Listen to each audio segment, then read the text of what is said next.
kembali dengan Tegar di sini, di sini, di sini, di sini, di sini, dan di sini. Oi. Alright guys, kembali dengan saya Tegar, still in the house. Jadi pada kesempatan kali ini saya ingin mengajak kalian semua para viewers untuk melakukan wawancara atau survei terkait dengan UMKM, mana nanti hasil dari wawancara atau survei tersebut akan kami sajikan dalam bentuk file mail untuk menunaikan tugas UTS Code Accounting Class. Hai semuanya, kami mahasiswa Universitas Jember dari Prodi S1 Akuntansi Angkatan 2020 akan memperkenalkan sebuah UMKM yang berasal dari Kabupaten Banyuwangi. Nah, kira-kira UMKM apa sih yang akan kita bahas kali ini? Untuk teman-teman semua, sebelum nonton video ini sampai selesai, jangan lupa untuk like, komen, dan subscribe video ini untuk mendukung kami dalam penilaian mata kuliah Code Accounting. Sebelum kita masuk dalam pembahasan UMKM yang kami pilih, izinkanlah saya memperkenalkan rekan tim dari kelompok 11. Yang pertama ada Muhammad Gaza Al-Ghifari dengan NIM 2008-1030-1126. Selanjutnya ada Tegar Bayu Prakoso dengan NIM 2008-1030-1147. Dan yang terakhir ada saya sendiri, Erlin Rika Kusrini dengan NIM 2008-1030-1130. UMKM yang akan menjadi objek pembahasan kali ini adalah sebuah UMKM yang terletak di Desa Kadangan, Kecamatan Selama, Kabupaten Banyuwangi. Indrawati Food menjadi sebuah UMKM yang kami pilih dikarenakan UMKM ini sudah berdiri selama 2 tahun, atau lebih tepatnya pada tanggal 5 Februari 2020. Pemilik usaha Indrawati Food ini merupakan seorang ibu rumah tangga yang bernama Ibu Indrawati. Ibu Indrawati menjelaskan kepada kami mengenai alasan beliau mengapa memilih mendirikan usaha frozen food ini di saat pandemi. Sebelum mendirikan usaha frozen food, Ibu Indrawati ini memiliki sebuah usaha rumah makan kecil-kecilan. Akan tetapi, pada saat pandemi melanda dan kebijakan PPKM ini diterapkan, usaha yang dirintis oleh beliau ini menjadi terhambat. Dari hal iseng yang Ibu Indrawati coba, yaitu mempraktikkan tutorial pembuatan nugget dari video YouTube, dan ternyata berhasil. Beliau ini mulai berpikir untuk mencoba menjual nugget yang dibuat beliau ini kepada warga sekitar. Beliau tidak menyangka hingga saat ini, dari hal iseng tersebut, beliau sudah memiliki 15 customer dari penjual keliling dan customer rumahan yang rata-rata berasal dari kalangan ibu rumah tangga. Dari memproduksi nugget, Ibu Indrawati saat ini sudah menambah 2 produk frozen food lain yang ternyata juga diminati customernya, yaitu semolan dan sate putih. Dan untuk membantu dalam menambah customer dalam usaha frozen food ini, Ibu Indrawati sudah memiliki 2 karyawan yang membantu beliau dalam memproduksi frozen food yang beliau buat ini. Langkah selanjutnya yaitu kita akan menginputkan transaksi yang terjadi pada tanggal 1 Mei sampai 31 Mei 2022 yang terjadi di UMKM Indrawati Food. Dalam pembuatan laporan keuangan pada aplikasi Miyap ini, yang pertama kita harus mencet terlebih dahulu tombol create untuk membuat perusahaan baru. Kemudian akan ditunjukkan seperti ini, kemudian kita pencet lagi tombol next dan akan muncul tampilan seperti ini. Nah, di sini itu kita mulai dari sini kita bisa memasukkan nama dari perusahaan. Karena di sini kita menggunakan UMKM Ibu. Kemudian di sini kita masukkan nomor bisnis cardnya. Di sini karena ini jadi UMKM ya, dan tidak terdaftar. Di sini kita masukkan angka sembarang saja. Contoh 6387. Kemudian kita masukkan addressnya atau alamatnya, yaitu Jalan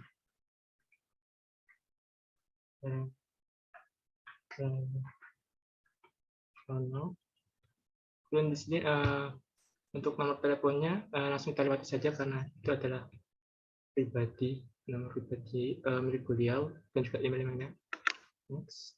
Nah, kemudian di sini untuk awal transaksinya di sini kita akan membuat pada bulan Mei saja. Kemudian kita next. Untuk ini kita langsung saja menggunakan yang ada di Mayap, yaitu yang atas sendiri. Kita next. Nah, karena di sini ini kita menggunakan perusahaan atau UMKM manufaktur, jadi kita lanjut manufaktur. Next.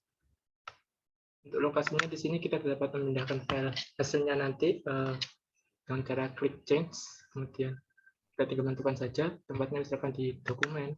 Nah, setelah memasukkan nama perusahaan dan juga alamatnya, di sini kita terlebih dahulu masukkan akun-akun baru, mengangkat akun-akun yang nantinya akan dibuat dalam transaksi. Nah, di sini ini merupakan file lain. Jadi di sini saya telah membuat yang pertama itu adalah asetnya sebagai header-nya, kemudian kas di tangan untuk asetnya, kas bank, undeposited fund, piutang usahanya dengan kode 1300, kemudian piutang karyawan, persediaan bahan baku, persediaan bahan pembantu. Karena di sini kami menggunakan manufacturing. Kemudian ada persediaan produk jadi, perlengkapan, untuk fisik asetnya ada tanah, bangunan, akumulasi penyusutan bangunan, kendaraan, akumulasi penyusutan kendaraan, peralatan, akumulasi penyusutan peralatan. Kemudian pada liabilitasnya terdapat pada current liability-nya ada utang usaha, utang gaji dan upah, utang beban, utang pajak, dan keluaran. Kemudian equity-nya ada modal, preferred earning, kemudian current year earning, historical balance, dan kemudian pada rekomendasi penjualan. Untuk cost of sales-nya ada HPP, pokok penjualan, kemudian biaya bahan baku, biaya dan kerja langsung, BOP sesungguhnya, BOP dibebankan. Kemudian pada expenses atau bebannya ada yang pertama beban pajak, beban gaji karyawan, beban pemeliharaan kendaraan, beban perlengkapan, beban telepon dan air, kemudian beban pembelian daging. Kemudian yang ke-8 ada other income. Other income-nya ada yang pertama pendapatan bunga, pendapatan lain, kemudian yang terakhir yaitu other expense beban lain, yaitu ada beban administrasi bank. Nah, setelah membuat akun-akun yang baru, di sini kita akan ke arah link account. Jadi di sini kita akan melinkkan terlebih dahulu. Jadi di sini yang pertama di sini ada equity account of historical balancing. Di sini kita kaitkan dengan historical balancing. Kemudian bank account for undeposited fund, yaitu untuk depositnya, yaitu maksudnya itu yang nanti terdeposit atau yang terpengaruh dari transaksinya, yaitu yang kas di tangan. Kita oke. Kita setup lagi. Kita linkkan ke sales account-nya. Ini sudah benar piutang usaha dan kas di tangan. Kemudian kita ke link account lagi ke sales account. Untuk ini juga sudah benar utang usaha dan kas di tangan. Setelah itu kita mengarah ke balancing terlebih dahulu untuk mengisikan account opening balance. Nah, di sini itu untuk opening balance atau pada awalnya di sini dari hasil data yang kami kumpulkan, di sini diketahui hanya kas di tangan dan juga modalnya. Untuk yang lain itu maaf itu tidak dibeberkan oleh narasumber. Jadi di sini kami hanya memasukkan modal dan juga kas di tangan. Untuk PPN atau pajak pertambahan nilai di sini yaitu berada di list, kemudian text codes, dan di sini kita membuat baru. Nah, di sini ini historical dari saya yang sudah membuatnya, yaitu PPN, kemudian tag deskripsinya pajak pertambahan nilai, text type-nya di sini awalnya itu adalah input text. Di sini saya mengubahnya menjadi goods and service tax. Kemudian rate-nya ini 10% saja. Kemudian link account for tax collected ini kita rubah menjadi PPN keluaran. Di sini sudah saya rubah. Kemudian link account for tax paid di sini dikaitkan dengan PPN masukan. Kita oke. Fokus. Kemudian di sini kita akan menyebutkan terlebih dahulu untuk customers dan customer suppliers dan lain sebagainya. Jadi di sini untuk membuat supplier baru, di sini kita tinggal memencet tombol new, kemudian kita tuliskan terlebih dahulu, kita tuliskan nama dari customer yang akan bertransaksi, ya. Contoh di sini misalkan nama saya sendiri Tegar, kemudian di sini card ID-nya kita buat CS20. Kemudian untuk address-nya di sini misalkan kita buat jalan Merapi. Nah, setelah tersebut langsung saja untuk search detail, payment detail ini, contact log, job, storage ini tidak usah kita isi, langsung kita pencet OK saja. Nah, di sini itu kalau kami sudah membuat ada 1, 2, 3, 4, ada 18 customer, yaitu yang penjual keliling 1, penjual keliling 2, 3, penjual keliling 4, 5, 6, 7, 8, 9, 10, 11, 12, 13, dan juga ada customer personal yaitu Rijal, Rian, Kevin, Tegar, dan juga ada toko Pintu, toko berjata. Kemudian untuk suppliernya di sini kita telah membuat suppliernya yaitu yang pertama Budi Plastik dan Pasar. Untuk membuat supplier baru, di sini saya ingin contohkan pembuatan supplier yaitu yang pertama Get New, seperti pembuatan resume tadi. Kemudian kita tinggal masukkan namanya, kita enter, masukkan card ID-nya, misalkan sub ini. Untuk supplier kita tulis sub saja, kemudian sini kita beri angka untuk membedakan dari card ID yang lain. Kemudian kita masukkan ID-nya, menu up, kemudian kita masukkan alamatnya.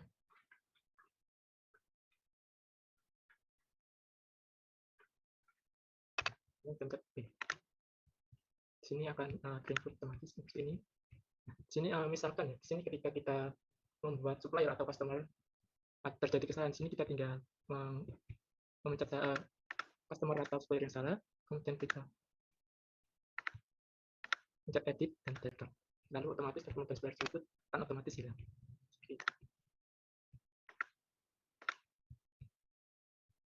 Nah, setelah penginputan inventory untuk mengisi item listnya yang akan nanti digunakan dalam transaksi. Di sini yang pertama di sini untuk persediaan ke-1 yaitu nugget. Di sini kita telah membuat nugget dengan buying detailnya yaitu 2430, didapat dari perhitungan total bahan-bahan yang dibutuhkan dibagi dengan jumlahnya, lalu didapatkan 2430. Kemudian untuk sale price-nya di sini ditentukan oleh pemilik dari UMKM tersebut yaitu 4000. Kemudian sebenarnya juga begitu. Ini merupakan hasil perhitungan pembagian penambahan total bahan yang dibutuhkan dibagi dengan jumlah total bahan yang dibutuhkan menghasilkan 3130. Kemudian selling price-nya itu ditentukan oleh pemilik UMKM. Untuk sapi ubinya itu sendiri juga begitu. Ini didapat dari total pertambahan harga bahan dibagi dengan jumlah total bahan yang dibutuhkan menghasilkan 2628. Kemudian di sini untuk selling price-nya di sini ditentukan oleh pemilik perusahaan yaitu 4000. Kemudian bahan-bahan yang dibutuhkan untuk membuat ketiga produk ini yaitu yang pertama daging ayam sebesar 8 kg, kemudian tepung kanji, roti, bumbu adonan nugget, tepung maizena, bumbu adonan, tusuk sate, ubi, gula, tepung terigu, bumbu adonan pekat, tepung panir, gas, mita, minyak, bumbu perekat. Maksudnya di sini bumbu perekat itu adalah ini adalah bumbu rahasia milik produk UMKM, kemudian yang ada plastik. Misal di sini kita ingin menambahkan persediaan yang baru, di sini kita tinggal get new, kemudian kita tuliskan nama itemnya, misalkan tepung. Kemudian, maaf ini adalah kodenya. Misalkan di sini P itu persediaan, kita memakan P itu adalah persediaan. Di sini P56. Kemudian kita tuliskan namanya, nama itemnya, nama item persediaannya. Kemudian di sini, misalkan di sini ada tepung ini kan untuk bahan yang tidak dijual. Ya, bahan yang tidak dijual. Jadi di sini kita tinggal saja sistem dan juga inventory system. Item ini tidak tercentang kenapa? Karena di sini tepung ini tidak dijual lagi. Jadi kita tidak perlu menyentang kotak pada I sell this item. Karena di sini nanti itu tepungnya itu kan akan diolah kembali untuk membuat produk. Jadi tidak kita jual lagi seperti itu. Di sini bahan detailnya tidak usah diisi. Bahan detailnya juga usah diisi. Bahan detailnya ini kita isi harga tepung tersebut, misalkan tepungnya itu harga 13.000, unitnya kilogram.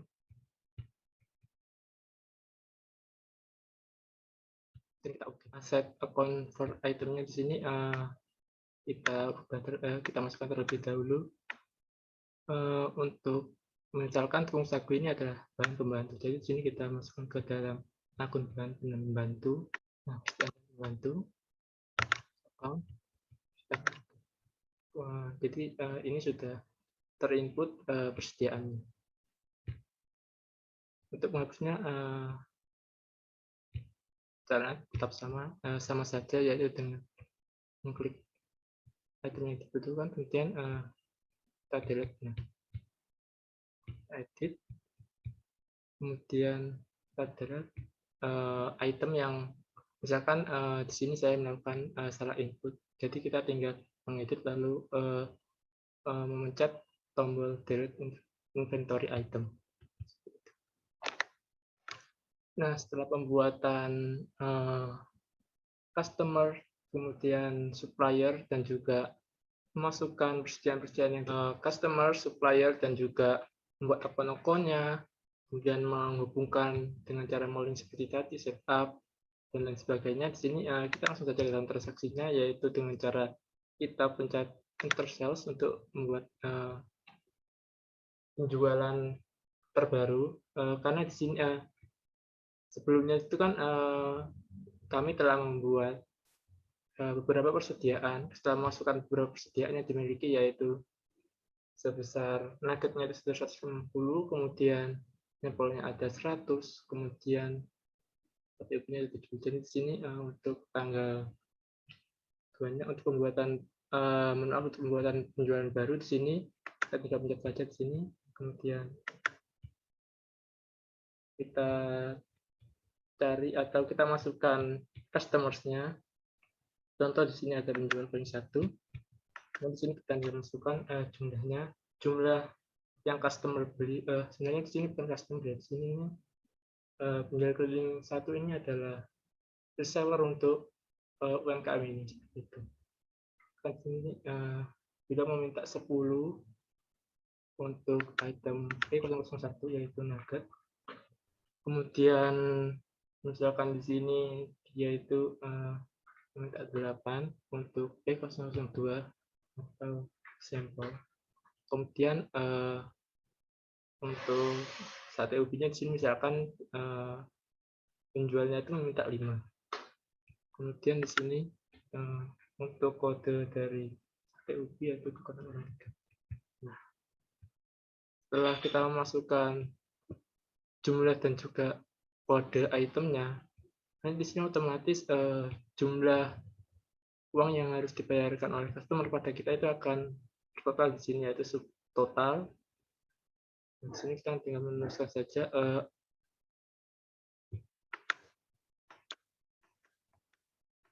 pada total amount sebenarnya di sini.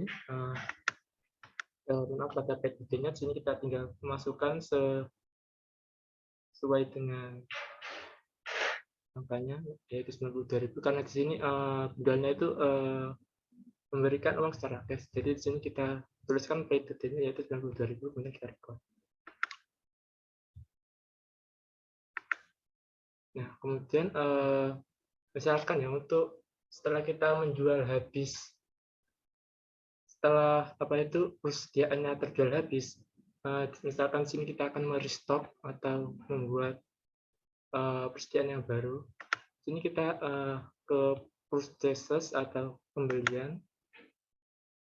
Nah, di sini sebenarnya kan sini kami itu membuat seolah-olah itu nugget ini sebagai barang jual dan juga beli. Jadi di sini kami membuat barang setelah diproses. Jadi barang-barang yang setelah diproses akan masuk ke sini. Slide-nya di sini kita tuliskan saja bahan setelah proses. Kemudian di sini misalkan dari bahan-bahan yang telah tersedia akan tercipta atau terbuat, akan menghasilkan P01-nya yaitu 150, kemudian untuk P02-nya 100, kemudian yang ke P003 sebesar 70. Angka ini kami dapat dari hasil wawancara yang telah kami lakukan dengan narasumber. Untuk seharinya Pak UMKM ini bisa menghasilkan sebenarnya sebesar 150 bungkus nugget, kemudian untuk sampelnya ada 100 untuk per hari atau per setiap produksinya, kemudian sate ubinya sebesar 70.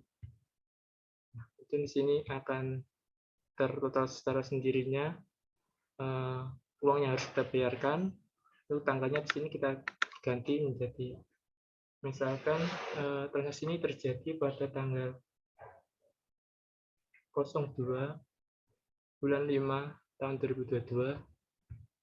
Di sini kita bayarkan sejumlah uang yang telah tertera.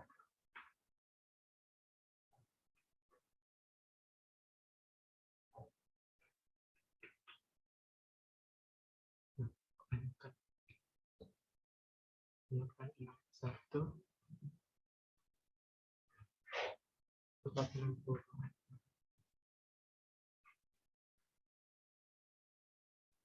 Mungkin kita sudah tinggal record. Kemudian di sini untuk mempersingkat waktu, kita langsung saja ke dalam contoh selanjutnya, yaitu dalam pembuatan jurnal. Yaitu di sini karena pada transaksi yang telah kita masukkan ada transaksi di mana kita harus membayar karyawan, yaitu dengan cara kita ke jurnal umum, kemudian di sini kita ganti tanggalnya, misalkan kita membayar karyawan,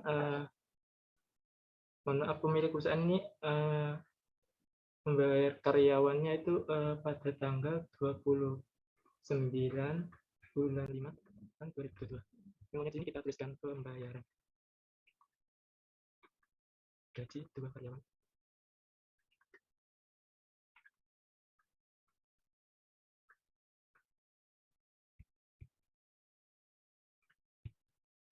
Kita masukkan akun yang pengaruhi. Sini akun yang pengaruhi yaitu pastikan tentukan gaji.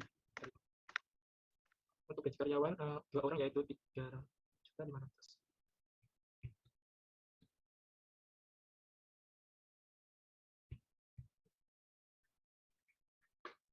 Jadi kita langsung record. Nah, kurang lebihnya seperti itu untuk transaksi-transaksi yang tercatat dalam laporan keuangan yang kita buat.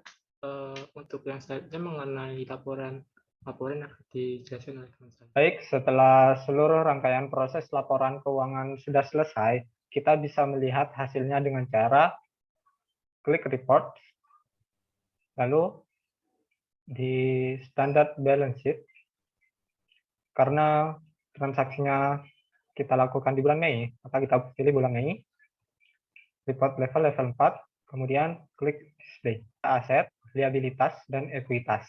Di aset ada kas di tangan sebesar 3.300.000, di utang usaha 76.000, kemudian persediaan bahan pembantu 8.172.000, sehingga bisa di total aset lancarnya sebesar 2.134.160. Kemudian ekuitasnya yaitu modal Bu Indrawati sebesar 4 juta dan pendapatan tahun sekarang atau bulan sekarang yaitu sebesar minus 1.865.840, sehingga bisa di total ekuitasnya 2.134.160. Melihat laporan laba rugi,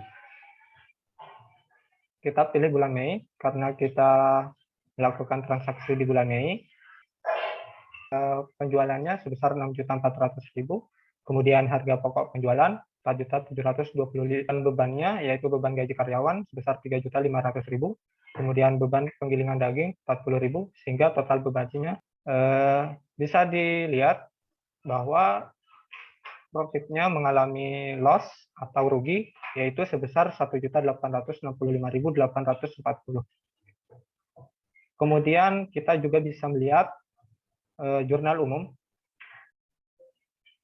display.